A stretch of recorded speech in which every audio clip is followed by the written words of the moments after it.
am a journalist. I work for the International Consortium of Investigative Journalists. And even though I'm a journalist, I work with developers, and we use tech to tell great stories. I work for the ICIJ, and many of you, I hope most of you know who we are. But in case you don't, we are a network of around 200 journalists in more than 65 countries that work together to do cross-border investigations, issues of global concern that speak about systemic problems that are happening in society. We aim to be the world's best cross-border investigative team, and you can read more about us in our website. I don't know if you remember this character from The Simpsons that said, "You may remember us from," well, maybe you remember us from our 2013 investigation, Offshore Leaks, an investigation into data from tax havens. So again, a leak on offshore, but based only on 260 gigabytes. And only because you'll know that later we deal with a lot more information.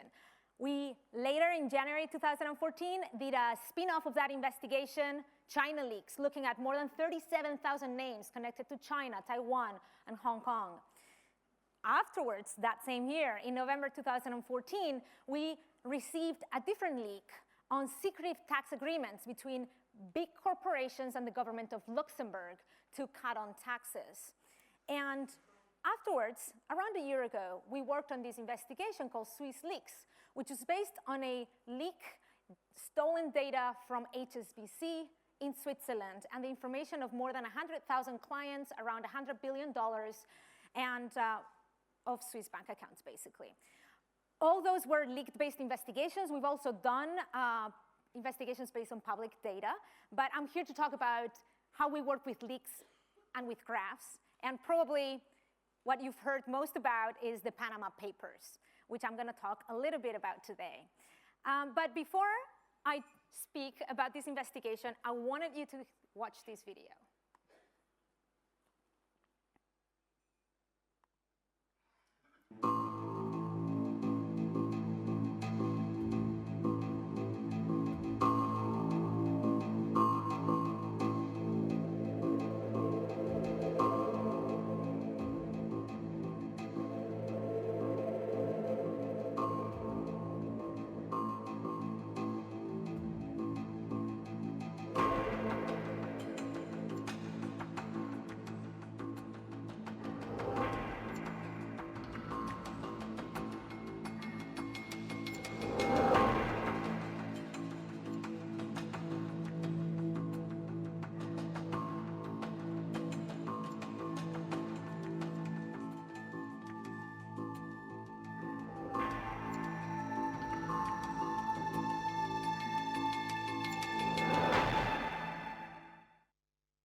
Let me just put this, oops, 1 second.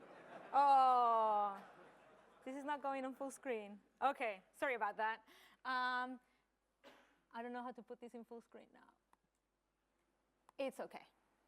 Okay, so basically you saw all these messages that my colleagues at Süddeutsche Zeitung, a newspaper in Germany, received a while ago. These messages from John Doe, an anonymous source that told them that he had access to data. Of course, journalists, you want data. Of course, we want data. So that conversation was easy. The second step was to keep the sources anonymous. And the third thing was, OK, how do we start dealing with so much information, 2.6 terabytes of information? Well, these two colleagues here, to me, are heroes. Frederick Obermeier and Bastian Obermeier are heroes because, and that was the intended joke, but now you know. Normally, this is how journalists deal with data. We get data, we get a leak, and we hold on to it like the ring. And we don't share it with anybody because it's our treasure. And we don't share it with anybody, right? And I'm sure that many of you will relate to this because it probably happens in your company. There's a department that has access to that data. It's their treasure, and they don't want to share it with anybody else. And that's why these two journalists in Germany are heroes to me, because instead of holding it to the ring, to that 2.6 terabytes of information, they decided to share it with, oh, you don't see it here, the United Federation of Planets, that's how I like calling ICIJ. ICIJ is this organization where we take on stories and bring reporters to work together, as I said before, from our network of journalists or from media organizations. And for this investigation, we built the biggest team that has ever worked on an investigation ever in journalism. We built a team of more than 370 journalists in more than 100 media organizations and 76 countries to work together for 1 year in secret and start looking into those files in quiet, in secret. I put the photos of these 3 people there because I got this question a lot today. And how many developers do you have? Well, these are my other 3 heroes. I have 3 developers in my team. And these 3 developers built and implemented all the tools that ICIJ used to mine these 11.5 million files that we got in the Panama Papers leak. This is a photo of me doing trapeze. I like doing trapeze. I recommend it to all of you. And one thing I learned doing trapeze is that it's a leap of faith. There's a moment where you're here in the right of the trapeze where you just have to jump. And of course, you have these guides, and you know you're not going to die. But you just have to jump and wait until somebody catches you. And to me, that moment where that person catches you, it's one of the most amazing moments in life. Because all of a sudden, you feel you have a backup. You feel that somebody else is with you, and that you're working in a team. And I use this photo not only so you saw me doing trapeze and doing a great catch, but also so that you understand that even though I'm going to talk about tech today, the key of everything we did in the Panama Papers investigation was that leap of faith, that trust that was built among all the reporters in the investigation. In the journalism circles, I get asked this question a lot. How did you manage to keep this for a secret with journalists? You're so nosy for a year. Well, it's because we trusted each other and we felt we were part of a team. And I remember one Swedish colleague was telling me recently, oh, you didn't want to be the weakest link. You didn't want to be the person that actually told that and made a leak within the leak, right? So trust is key to everything we do at ICIJ, and this other thing too. I think it's very important that when you're working in a team and sharing data with so many people for so long, it's important to leave your ego at the door. In April 3rd this year, so a few weeks now, we published this big investigation, the Panama Papers. Nobody knew what this was before. I hope you have heard about it before. And this was a main story. We basically exposed how the offshore world, tax havens, are used at scale by elites from anywhere in the world. We exposed how billionaires use tax havens. No surprise there. We exposed how sportsmen used tax havens. I don't know if you're sports and soccer fans, but Messi was there. I'm sorry. We exposed how politicians were there. One of the most surprising things about the investigation were the 140 names of politicians in more than 50 countries that we found in the data. And we found them through a collaborative effort. Among those 140 politicians, there were 12 current or former heads of state. Some of them, these are some designs, nice designs we did. Some of them may be familiar to you because they've been in the spotlight, like the 3rd person in the top left, Iceland's prime minister. Or it should say Iceland's former prime minister, because after our revelations, he actually had to resign because he had not declared an offshore company he had with his wife. But that was not all the most important thing we found. We also found that inside these files, which, by the way, belonged to this Panamanian law firm, Mossack Fonseca, one of the leading law firms in the world that deals with the creation of offshore companies, where, for example, people that dealt with crime, that dealt with corruption. We actually found that there were 33 blacklisted companies by the US government that were in the data, and that Mossack Fonseca was doing business with them. We also found interesting enablers of the system, like the banks. Some of you are from banks. I'd love to talk to you after this talk to see what you think, but we found that there were around more than 500 banks that were in the data as intermediaries, asking Mossack Fonseca to create companies in tax havens, around 16,000 companies in tax havens. And here in the UK, we worked with The Guardian that put resources to work into this investigation, and their amazing data team did this investigation that looked into how properties in London are being bought through offshore companies. Actually, this is very interesting. Nearly 1 in 10 of the tax haven companies that are connected to properties in London were linked to Mossack Fonseca. There were, out there to say, hundreds of stories published by our media organizations. You can imagine 100 media organizations publishing stories. In my native Spain, the journalists are still publishing stories today in the 4th week of publication. You can imagine how many stories there are in 11.5 million files. Front pages all over the place, because the way we work is we work together for a year, we do the investigation, we share everything we find, and we publish all at the same time. And that's why it becomes a wave. Panama Papers was trending topic in Twitter for days, and still is. Last Sunday, it was trending topic for the whole night in Spain, because we just revealed the name of a former politician in my country. By the way, we are getting impact that we would not expect it. I would have never expected a minister of Spain to resign. I was expecting the Prime Minister of Iceland to resign, because there are different democratic values, but in a country where corruption is so integrated, I was not. So people ask me, did you expect such a big reaction? No, I didn't expect that one. I didn't expect David Cameron to go out and actually admitting connections to the papers and to the funds that his father had offshore, and making for the first time ever public his declaration of assets. Let me give you an idea of what we did before in black and what we had to deal with a year ago in red. The Panama Papers is bigger than what we've ever worked with. I know for some of you, 2.6 terabytes of data is nothing, but in the journalism world, you get gigabytes. You get things that get passed to you in a flash drive. So the first question to us is, how do we deal with so much information? How do we deal with so much data? And the second question is, how do we share it with so many reporters in a secure way, and that can access the data from anywhere in the world at any given time? Well, for us, that's where technology became handy, and that's where our previous experience with leaks and databases and collaborative teams became handy.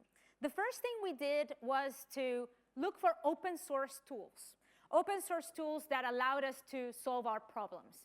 First problem, I need these people to communicate among themselves. And I'm talking from journalists that do not belong to the same newsroom.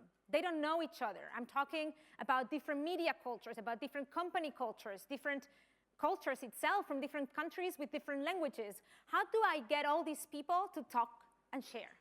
Well, we found an open source social network tool called Oxwell that we tweaked to our advantage. And we basically created a social network, private social network for our reporters.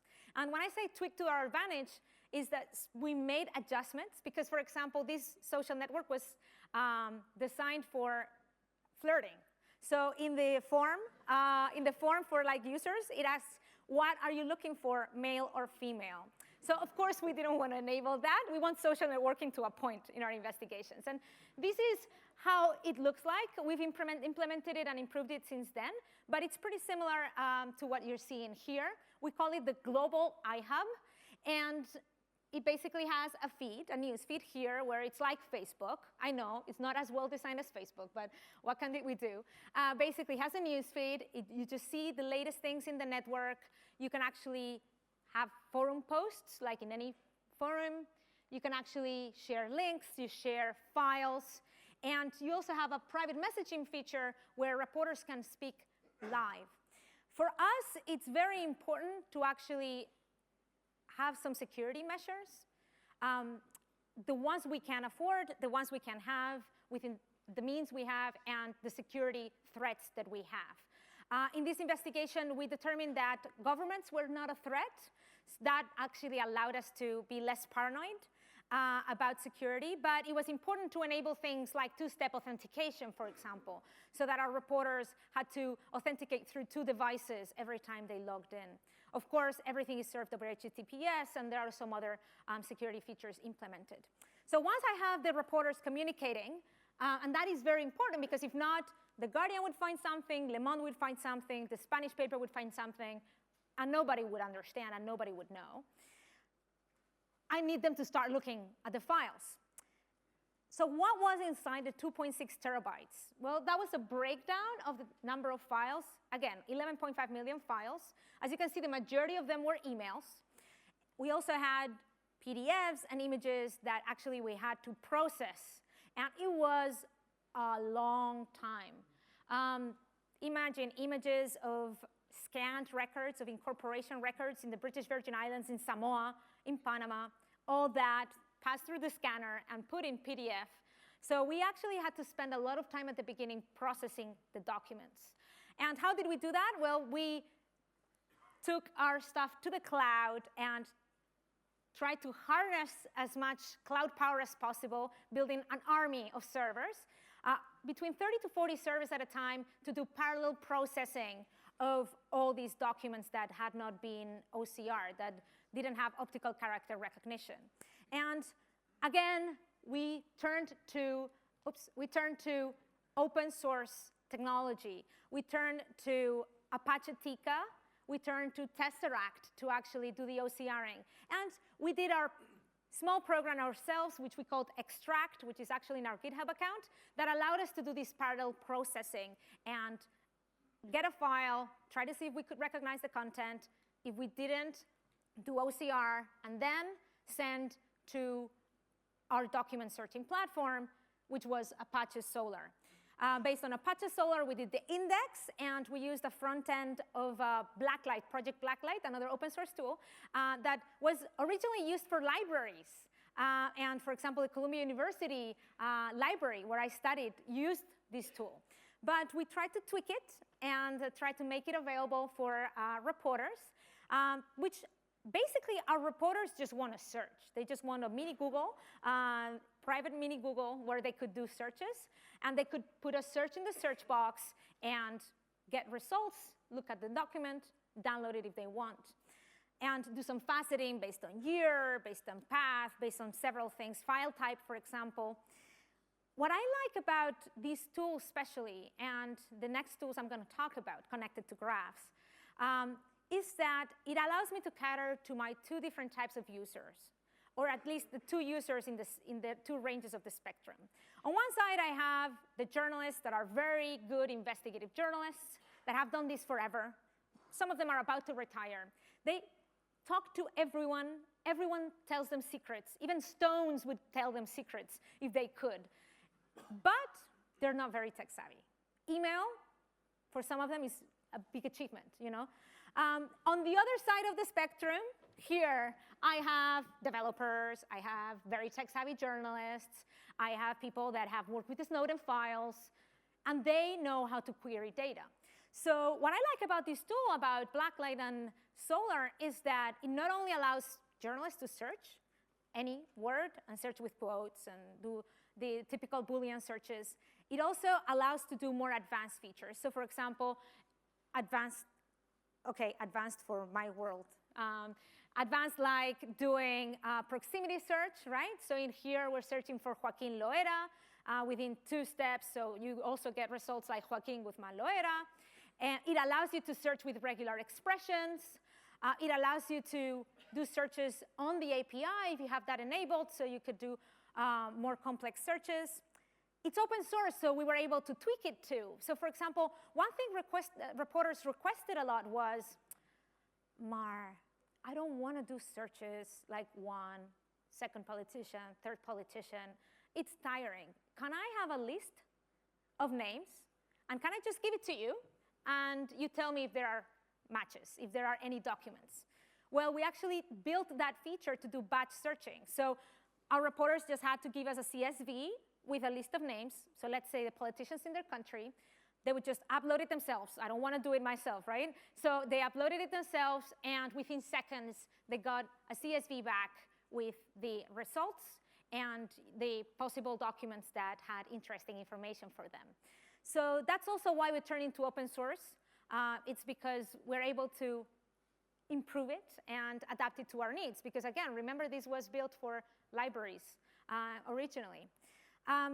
So this is one of the uses, and thanks to that, I don't know if your head is going over like, who is Joaquin Loera? Who is Joaquin Guzman Loera? In case you don't remember, this is Joaquin Guzman Loera, El Chapo Guzman, one of the most wanted drug traffickers in the world that recently was interviewed by Sean Penn, and you may remember this. So basically, first platform that we implemented, I need my reporters to communicate. Second, I need my reporters to have access to the 11.5 million files and to be able to search inside them. Third, we had more than 210,000 companies in tax havens in 21 jurisdictions, and the people behind them, shareholders, beneficiaries, intermediaries, addresses. You've all been here all day. You're the graph experts. That sounds to you like graphs, right? Well, actually, inside the 2.6 terabytes, if you look well, you probably looked at that before, we had a lot of documents that were database formats that came from Mossack Fonseca internal database. We had to reconstruct that internal database, and once we had the database, we had it in SQL Server, by the way, we were able to do things afterwards with it. So at the beginning of this investigation, we knew we had to use a platform to communicate. We had used it before. We knew we had to use a platform to search the documents. And we also knew we had to get reporters to search the graphs. And how did we know that? Well, we had this experience with offshoreleaks.icij.org. It's a great website. To date, it's, well, before the Panama Papers, it was still 3 years into the making, the most visited site ICIJ, or our parent organization, the Center for Public Integrity, has ever done. It has still received 3 years later more page views than any stories we had done. The Offshore Leaks database, we released it in June 2013. Simple search box, you search, you find a name, like Carmen Thyssen, one of the main art collectors in Spain. You probably have gone to the Thyssen Museum if you've been in Madrid. Well, some of the Thyssen Museum's paintings, like there was a Van Gogh, Watermill Genep, that was being shown there. The owner is not Carmen Thyssen. Well, she is, but through a company in the Cook Islands. And that's what you were able to see, and you were able to explore the graphs. Back then, this was just a website served with a MySQL database and using graphs, JavaScript library, Sigma.js to visualize it. Back then, when this was so well used, we were, if people are interested in this, this could be actually very helpful for our reporting. I know for most of you, that aha moment happened 15 years ago, but for us, that happened 3 years ago. And then we started thinking, how can we implement this into the project? And we started looking for tools. And we found Linkurious. Linkurious is this French software that basically allows you to visualize graphs very easily. You get a license, you put it in your server, and if you have a database in Neo4j, you just plug it in, and within hours, you have the system set up.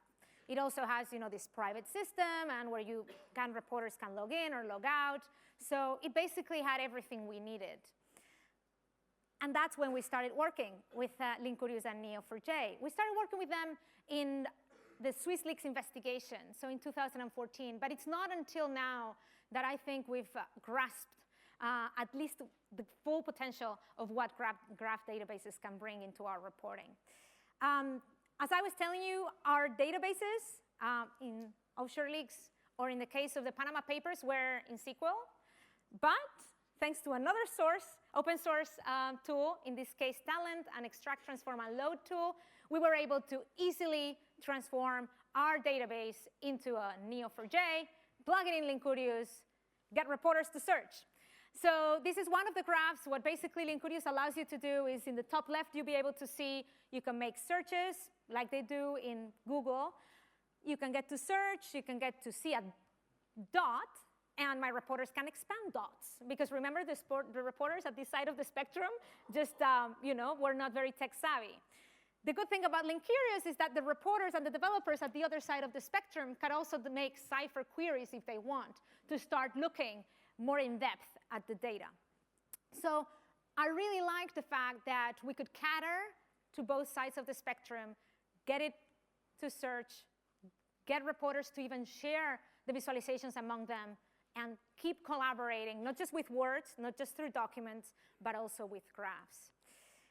In that moment, we really felt like superheroes. And actually, the first reaction of my reporters was, oh my God, this is magic. And believe me, just by expanding dots, my reporters found a lot of information that they had not found. They found a lot of links that they had missed by just looking at the documents. What did our database ended up having? Around 950,000 nodes, 1.2 million edges. The size of it is around 4 gigabytes. And I know some of you may be thinking this is very small. But if we were able to achieve this with 3 developers and just 1.2 million edges, imagine what you can do with more development power and with way more data probably in your companies. Some cool features we liked. Not only we liked the fact that our reporters were able to share the visualizations among them, we also liked the magic part was to find the shortest path. Most of my reporters don't know how to do queries in Cypher, so the fact that they have a node here and a node here, and you want to know whether Mark Cabra is connected to David Cameron, and it tells you immediately with just one click. That was great for them, so wow.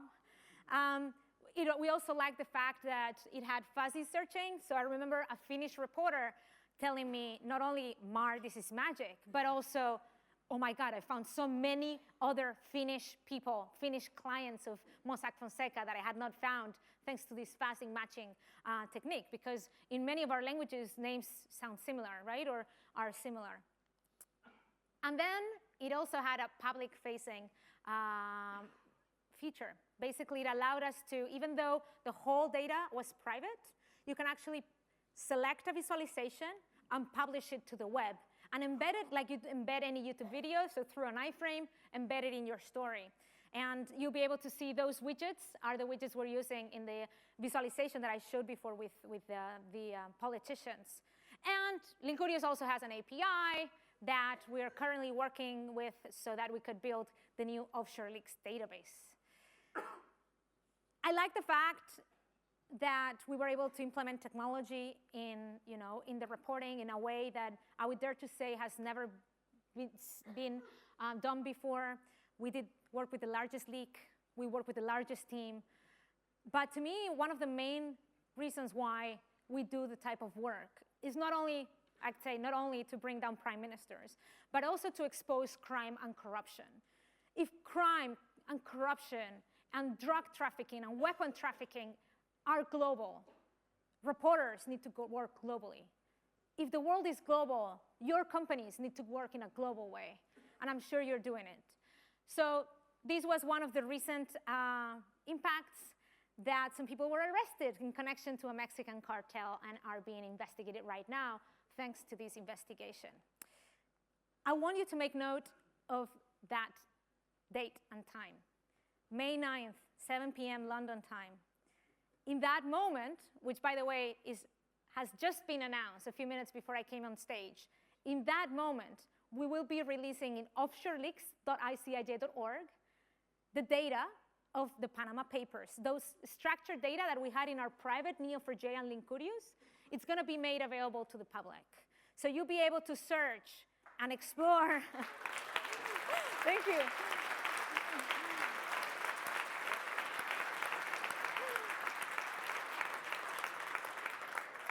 I am so glad you're clapping because I have homework for you like Emil did this morning. So on May 9th, 7 p.m. London, we will be releasing the data. Again, it's not all the files. It's not the 11.5 million documents, because really we cannot publish information that is very private, bank accounts, passports, and information of minors. We cannot publish the raw documents because of ethical and legal reasons, for sure. But we believe that corporate registries should be public. So we're making available that information. As I was saying, all those almost 1 million nodes and 1.2 million edges, plus the information of Offshore Leaks in our website. So save the date and download. We're going to allow for you to download the data and explore it and make all those cipher queries that you know how to do and you're experts on doing. And please tell me if you find stories. So that is your homework. I'm really counting on you. We're really counting on people that know how to explore graphs to find the stories that we probably have missed. I'm sure we have missed stories. Just a couple of things before I finish. Not only you can help us with looking at the data, finding stories, publishing the stories, telling me the stories, or telling us the stories you find so we can do more stories throughout the year. But also, we're always looking for partnerships because we always need technology, right? So the partnership we did with Neo4j, with Linkurious, we've also done partnerships with other software companies. So if you want your picture there, if you really have a software that can help us, please come and see me after this or email me afterwards. There's a contact at the end of the presentation. I didn't say that we're actually, the ICIJ is a very small team. Yes, we have 3 developers, but our full-time staff is only 12 people. And we are a nonprofit media organization. That means that instead of depending on commercial funding from big corporations, from banks, like many companies do, we depend on donors. We depend on big foundations that give us donations. We depend on philanthropists. Like there's this startup philanthropist from Australia called Graham Wood that decided to give us $1.5 million to do our work a couple of years ago.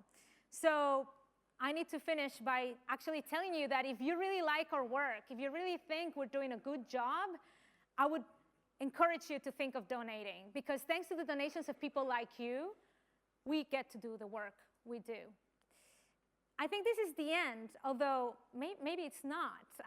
This was actually the end of the presentation of my colleague at Graph Connect San Francisco, and he was talking about Swiss leaks. Today we're talking about the Panama Papers. What's next? I don't know. If you have any data, please also come and see me at the end. And here's my contact. Thank you.